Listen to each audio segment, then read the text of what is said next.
Hey folks, how you doing? What a glorious evening. We've got the van set up here on Skye. We're heading across to the Outer Hebrides tomorrow. We meandered up the road slowly today. We had fairly mixed weather actually. A wee bit of showery weather and some bright sunshine. And actually, although we're tucked in here out the wind, it's quite breezy tonight.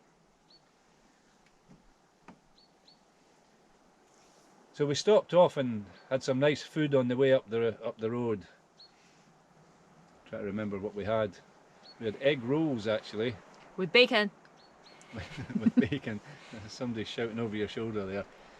I didn't have bacon. I had tatty scone on my egg roll. Which is weird. Which is not weird at all. So I've just got some granola for my dinner and some fruit. Mo, I think, is going to climb into her sleeping bag, and I'm going to climb up on the hill behind us there. I'm not going to go to the summit tonight, folks. It's quite late and I've done this hill 3 or 4 times. So I think the plan is just to take you up and show you a wee bit of the view. So let me have my breakfast here at 7:30 at night. Then I'll take you up and show you a wee glimpse of Skye. It's looking a wee bit stormy across to the northeast there. Better to the west. Anyhow, we'll get up the hill, show you a view or two. This is a popular camping spot, folks, just off the road. Somebody's obviously set up a tarp or something and put this twine on the tree, which will girdle it. It's already done that. Yeah, it's alright. The cambium underneath is alright, but leave no trace, folks, leave no trace. No need to be killing the trees. Put that in the rubbish bag, Mo. You know, folks, that piece of cordage was left on the tree because whoever tied the knot couldn't untie it. So they were forced to cut the cord and leave that piece girdling the tree. That was probably because they didn't know how to tie the proper knot. They didn't have enough knots in their repertoire to be able to tie a knot that they can get out again. Hope you can hear me, it's quite breezy and blustery here. So what I'm going to do, I know I'm preaching to the converted here and you probably know this, but I'm going to show you how to tie a couple of really simple knots which are useful for camping and bushcraft. So all I've done is I put the rope around the back of the tree there. I've brought that round to make a wee loop, and then I'm just going to wind that once, twice, 3 times, and then I'm going to pull it tight. And there's no way that that'll come out, especially if it's under constant tension. If you've got that down to your tent or to a tarp or something like that, it isn't going to come out. You probably recognise that knot. It's called a timber hitch. To take it out, it's just a case of releasing the tension and taking that off. So that's a really simple knot to do. Another one, what I might do is I might tie it up there to make it easier for you to see. Another one is a clove hitch. So all I've done is I've gone up and over the top, come round like that, and then I'm going over again, but this time I'm crossing over there, like that, and then I'm coming up through there,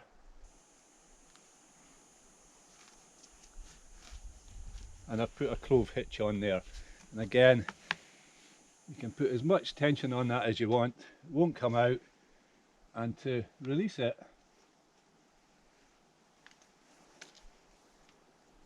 you just pull it out like that. Well, I'll do that one again. So round the back, over again, and then up through,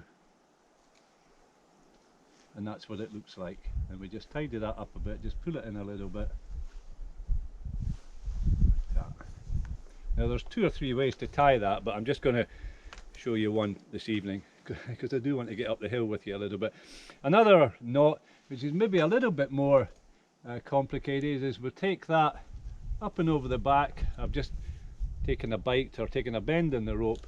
I'm taking that up over the back like that, coming up through there, pulling that like that to make a wee loop, and then I'm taking that end there. I'm making this really big so that you might be able to see it, and then I'm just pulling that down tight there. And so if that is under tension, that's going to get tighter and tighter and tighter.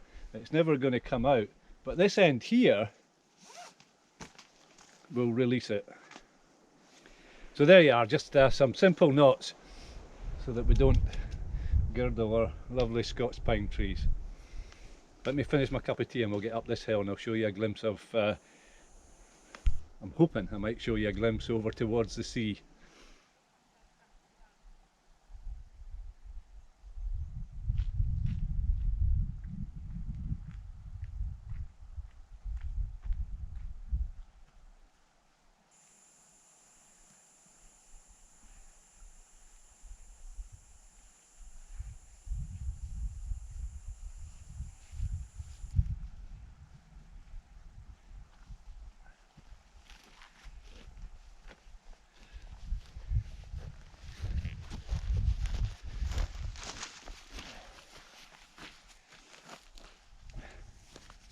I'm just going to scramble up onto this ridge, folks, and then we'll get a view up towards the black and red Cuillin, and then we'll maybe see over towards Raasay, the island of Raasay.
Hey, well, that was a lovely wee scramble for the evening. I think I'm going to top out here. This'll do. I've been over this hill at least 3 times to my recollection, but I thought I'd scramble up and show you the view. And isn't that a lovely view?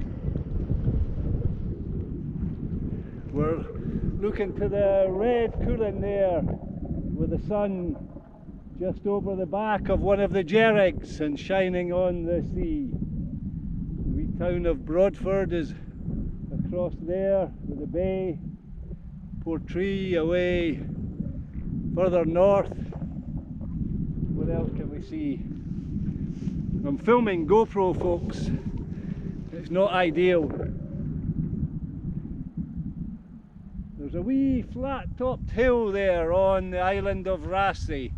It's reminiscent of that flat-topped hill in Glendochart called Stabinian. If my memory serves me correctly, the one there, the wee, I want to call it a Graham, but actually I don't think it is, I think it's a Marlin. The wee flat-topped hill on Raasay is called Duncan, I think. You can correct me in the comments if I'm wrong. What else can we see?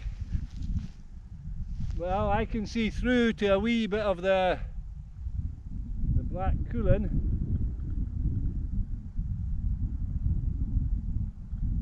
I'm struggling to pick them out.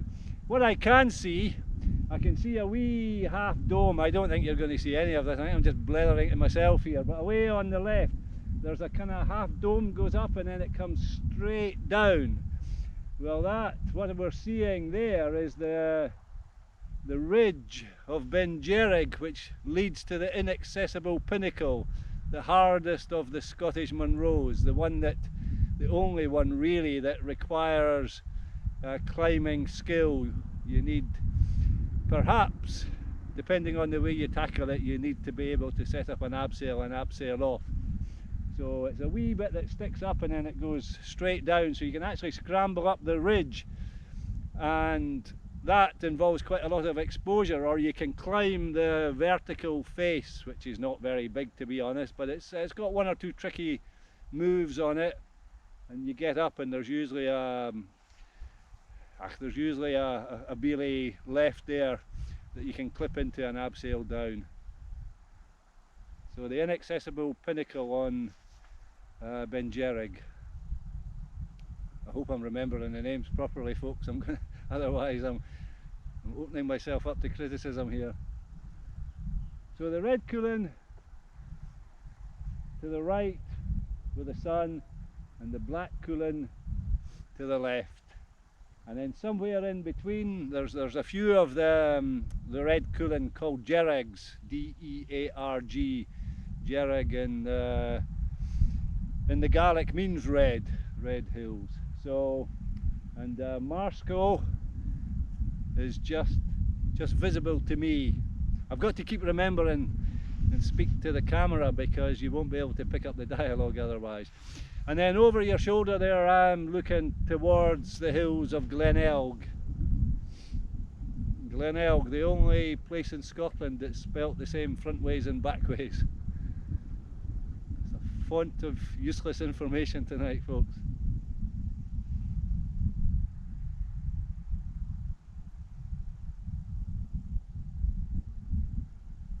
I'm pretty sure it's out of shot as well, but way up to my right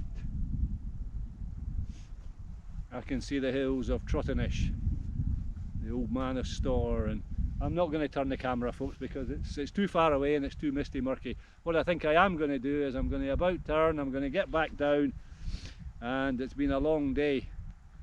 I'm going to climb into my sleeping bag and I'll get back to you in the morning. So back down this wee ridge. The summit actually is not that far away, but I'm going to forgo the summit this evening.